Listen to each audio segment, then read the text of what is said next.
when you're adding positive and negative numbers, there's a couple tools you can use to help you get the answer right. One of them is to use a number line. With a number line, of course the drawback is if you have big numbers, you have to draw a big number line. So we've got a pretty big number line drawn here. But to use it, what we do is we take whatever the first number is in the problem, and we start there on the number line. So this is negative 9 plus 8. We're going to start at negative 9. We'll put a point there. Now the second number tells you how many places to move and what direction. So we need to move 8 places, and since it's a positive 8, we're moving in the positive direction. So if we're here at negative 9, then we start counting 8 places to the right. So we go 1, 2, 3, 4, 5, 6, 7, 8. The number that you end up at is your answer. So negative 9 plus 8 is negative 1. The second one then, we would do the same thing. Negative 8 plus negative 5, we're going to start at negative 8. So we put a point there. Now we're adding negative 5. So we need to move 5 places, but this time we're going to the left because that's the negative direction. So we're going to move 1, 2, 3, 4, 5. We end up at negative 13, and so that's our answer. Another way that you can think of adding positive and negative numbers without a number line is by using objects to count. And so this one involves a little drawing too. It might be a little easier for you though. You need to come up with some kind of symbol that you want for positive and negative numbers. I just use plus signs and minus signs. And you draw them out. So on the first problem here, when we were doing negative 9 plus 8, what we would do is draw 9 negatives.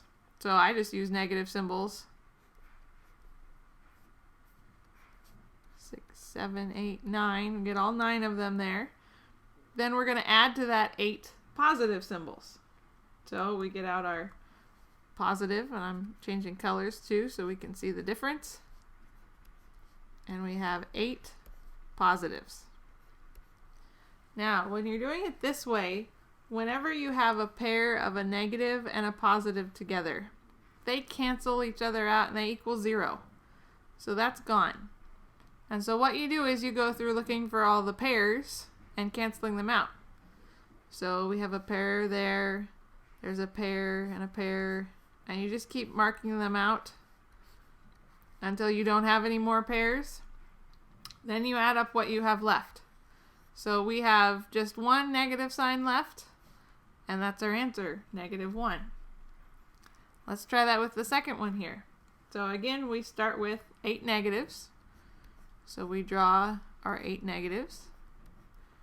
This time we're going to add 5 negatives. So I just keep drawing more negative signs.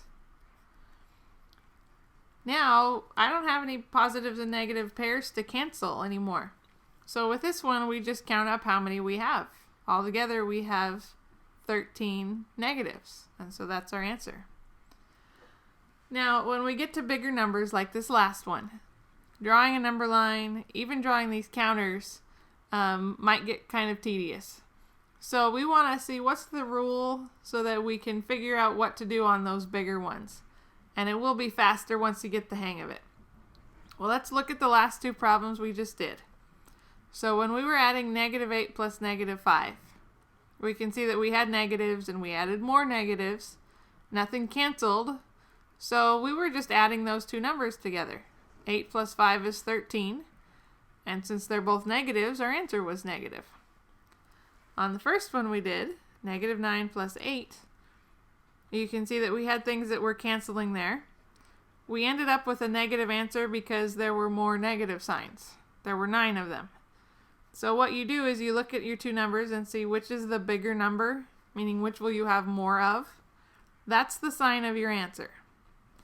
And then to get the number part of it, with all that canceling that we were doing, we just need to subtract the two numbers. So in your head you're thinking, all right, what's 9 minus 8? That's 1.